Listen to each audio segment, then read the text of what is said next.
Hi, my name is Alan DeLespinesi. I'm demonstrating a product called Comp, which is a video editor, kind of. It's actually, video editing is a subset of what it can do, so we'll see it used in some other ways later. It also happens to be a collaborative web application. It runs in web browsers. And its look is not what it will be in the long run. It could really use a redesign from a good user experience designer. So if that's you, please get in touch. I'm going to start by showing some basic video editing. So I can add a clip. I can trim it. I can add another clip. And I can play that back. It's rendering in real time now. So if I want transitions, I can make these clips overlap. And then I add the transitions below them where they're overlapping.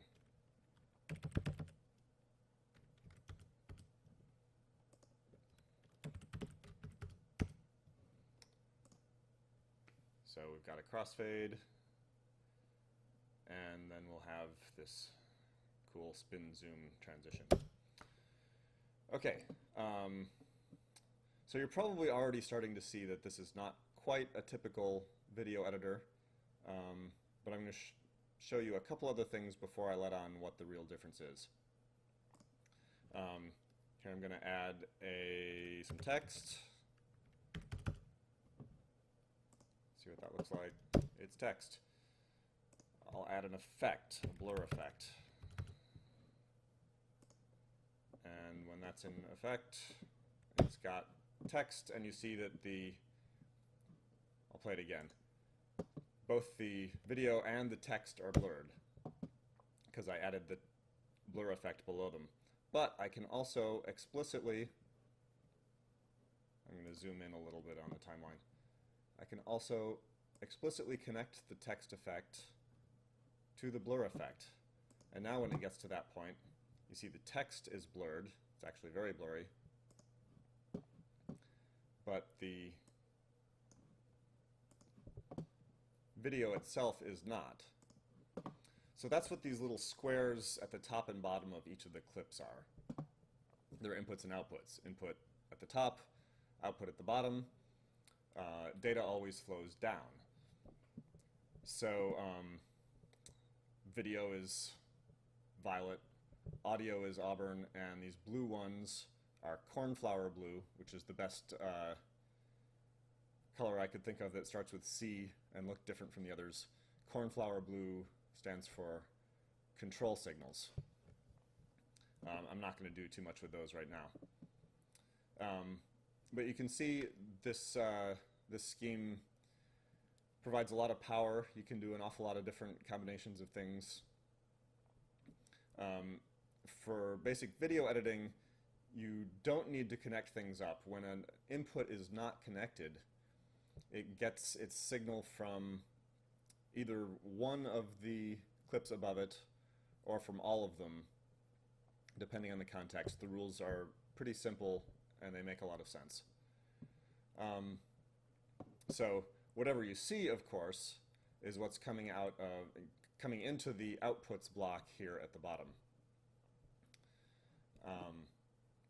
So you may have noticed there's an inputs block at the top also, which currently has nothing, no signals coming out of it. But here's an example, very simple. Got one input and one output, both of them video. If I play that, you see what's coming in the camera.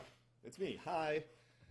And then of course you can add effects to that. So I'm going to add a edge detector. This is all running in real time. In fact, it's running in real time in the browser. It's using WebGL to do its rendering. I can add a blur effect to the edge effect. So now we've got blurry edges.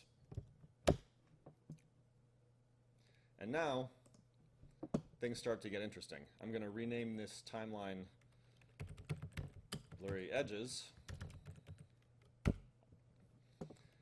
now, if I create a new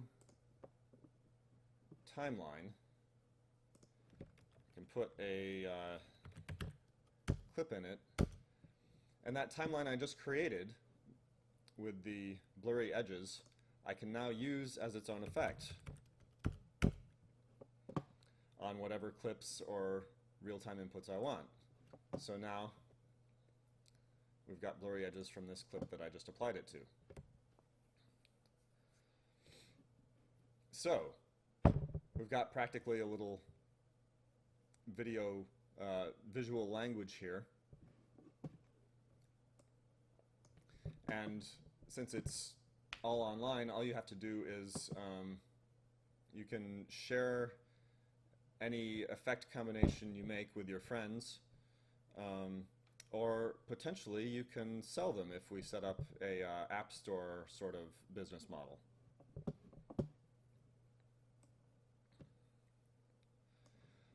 Also, if you know how to write OpenGL shader programs, then you can add those as well and create effects out of that. In fact, all of these effects that we're using, the edge detector, the blur, the transitions, those are all created in this way as separate timelines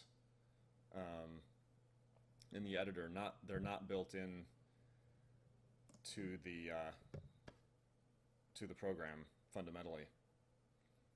So I hope this introduction is enough to let you start imagining the possibilities. It's very powerful. It's very simple for how powerful it is. It's collaborative. It's user extensible. Future demos will hopefully show things like keyframing, using those control signal inputs we've got over here that are blue, audio manipulation, looping on the timeline, creating custom transitions, things like that. Thanks for watching.